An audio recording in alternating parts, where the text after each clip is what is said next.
Professor, eu quero saber mais sobre gasto calórico e exercício. Eu sou o professor Dr. Fábio Seschini do Viajando pela Fisiologia e neste vídeo nós vamos conversar mais sobre gasto calórico e exercício físico.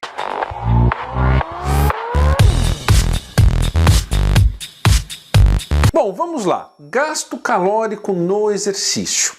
Eu tenho recebido muitas perguntas sobre gasto calórico e, portanto, eu vou fazer aqui alguns vídeos para a gente concluir, debater e aprender mais sobre gasto calórico.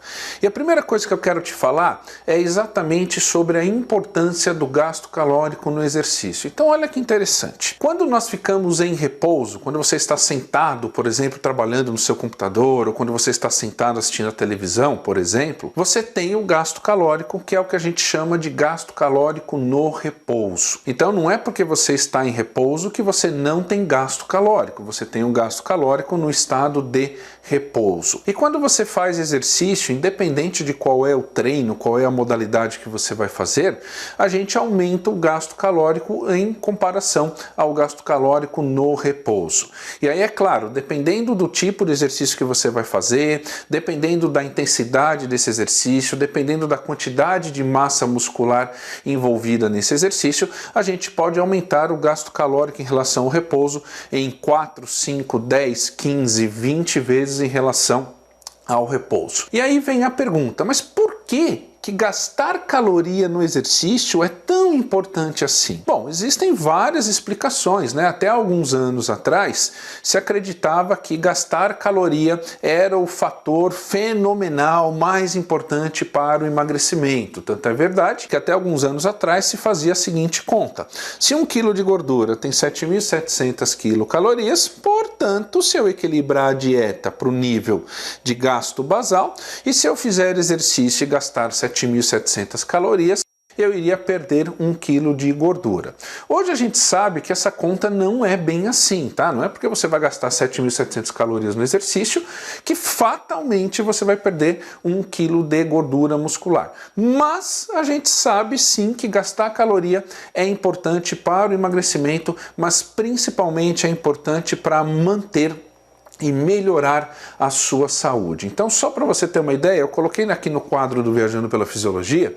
Se a gente for na literatura internacional, você vai começar a encontrar algumas informações importantes. Por exemplo, se o objetivo do treino, se o objetivo do programa de exercício do seu aluno for prevenir doenças, ou manter um nível de saúde que esse aluno já conquistou, o sugerido pela literatura é que esse aluno em uma semana gaste em exercício físico pelo menos 1.500 calorias por semana. Então vamos imaginar, por exemplo, que você tem um indivíduo que é pré-diabético e, portanto, quer prevenir o diabetes. Ele não quer desenvolver o diabetes tipo 2. Então, pensando em exercício físico, pensando em volume semanal de exercício físico, o que é sugerido é que ele gaste pelo menos 1.500 calorias em atividade motora. E aí entra a somatória daquilo que ele vai fazer na academia, no personal trainer com você, na aula de personal, e também nas atividades motoras que ele faz no dia a dia, como por exemplo ir passear de bicicleta, como por exemplo ir caminhar e essas coisas todas, beleza? Pensando agora, por exemplo, vamos imaginar que eu tenho um aluno que chegou para mim e falou assim: olha, eu fiz o exame de sangue aqui, o meu nível de triglicérides no sangue está alto e o médico mandou eu fazer exercício. Nós sabemos hoje que, por exemplo, se um dos objetivos do exercício for diminuir a quantidade de triglicerídeo no sangue, você vai precisar gastar em movimento aproximadamente 900 calorias por semana.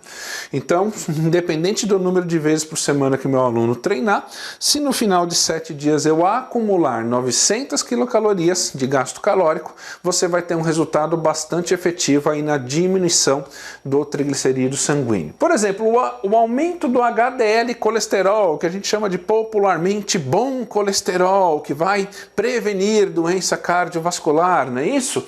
Então, se eu quiser aumentar a quantidade de HDL e colesterol, que é muito bom, principalmente para prevenção e para saúde cardiovascular, a literatura nos dá aqui um número que é aproximadamente 1.800 quilocalorias por semana gasto em exercício. Então, o que você acaba concluindo? Que é muito mais fácil, pensando no gasto calórico no exercício, controlar o triglicerídeo do que obrigatoriamente aumentar o HDL e colesterol. Porque eu vou ter que fazer o dobro de volume, vou ter que gastar o dobro de quilocalorias semanal para aumentar, por exemplo, o nível de HDL e colesterol. Então, existe importância no gasto calórico. E é importante para manter a saúde, é importante para prevenir doenças, é importante sim para o emagrecimento, embora não exista mais aquela conta, né, que a gente acreditava até um tempo atrás. Mas a grande questão é a seguinte: como que você entende a questão do gasto calórico no exercício? Bom, existem basicamente duas formas de você entender o gasto calórico no exercício. A primeira delas é se você tiver uso de recursos eletrônicos, como por exemplo aplicativo, como por exemplo um bom monitor de frequência cardíaca, como por exemplo um bom GPS. O seu aluno fazendo a sessão de treinamento, obrigatoriamente o aplicativo ou o aparelho vai mostrar o gasto calórico daquela sessão de exercício. Mas eu também sei que muitos profissionais de educação física, né, por várias razões, não tem condição de ter um bom GPS, um bom monitor de frequência cardíaca, um bom aplicativo e, portanto, a gente tem que usar então ferramentas que a gente possa trabalhar. E nesse vídeo eu quero te mostrar uma ferramenta que vai te ajudar a entender o gasto calórico no exercício. Em outros vídeos que virão, eu vou te ensinar como calcular o gasto calórico para diferentes intensidades de exercício, beleza? Então vamos lá. Primeiro passo, para você que quer entender mais sobre gasto calórico e exercício, você vai acessar agora o Google, você vai lá no Google e você vai digitar lá, ó, Compêndio de Atividade Física de Paulo Farinati. Então você vai acessar o Google, vai digitar lá na barrinha do busca, Compêndio de Atividade Física de Paulo Farinati, vai dar um Enter e aí vai aparecer lá no primeiro link, é o link que você vai clicar. E o que é o Compêndio de Atividade Física de Paulo Farinati? É um artigo científico na língua portuguesa, você não vai precisar traduzir nada. E nesse artigo científico, o professor Paulo Farinati, ele apresenta para mais de 600 tipos de atividades motoras, portanto de atividade física, de exercício, atividade física do dia a dia, exercícios feitos dentro da academia, qual que é o gasto calórico esperado para determinadas atividades. E o primeiro passo seria a gente entender que tem atividades que o gasto calórico é maior, tem atividades que o gasto calórico é menor, tem modalidades que eu posso usar recursos para deixar esse gasto calórico maior ou deixar esse gasto calórico menor. Então, primeira coisa, você vai fazer download desse artigo, você vai ler este artigo, beleza? E aí você vai ver que lá no final do artigo vai ter várias tabelas e nessas tabelas tem a lista de mais de 600 atividades motoras e o gasto calórico médio de cada atividade motora. Então, esse é o primeiro passo para a gente poder entender gasto calórico. Bom, se você gastar um tempinho lendo o artigo e olhando as tabelas lá que o professor Paulo Farinati proporciona, você vai chegar a uma listagem de várias atividades e para cada atividade vai ter um número que representa esse gasto calórico. Então, para cada atividade você vai ter um número que tem uma sigla chamada de METs. O que é METs? METs nada mais é. Então, o primeiro passo é você entender como funciona o compêndio de atividade física. Então, vamos lá. Você vai pegar lá a listagem de mais de 600 tipos de atividades, né? Desde atividades da vida diária até atividades de academia. E para cada atividade vai ter um número mágico lá que representa o gasto calórico esperado médio para aquela atividade. Esse gasto calórico ele é dado a partir de um número chamado, que tem a sigla METs. E METs nada mais é do que as famosas unidades metabólicas, que é um número que a gente consegue expressar, inclusive, o consumo relativo de oxigênio. Então, só para você entender, uma unidade metabólica, um MET, equivale ao gasto calórico de repouso.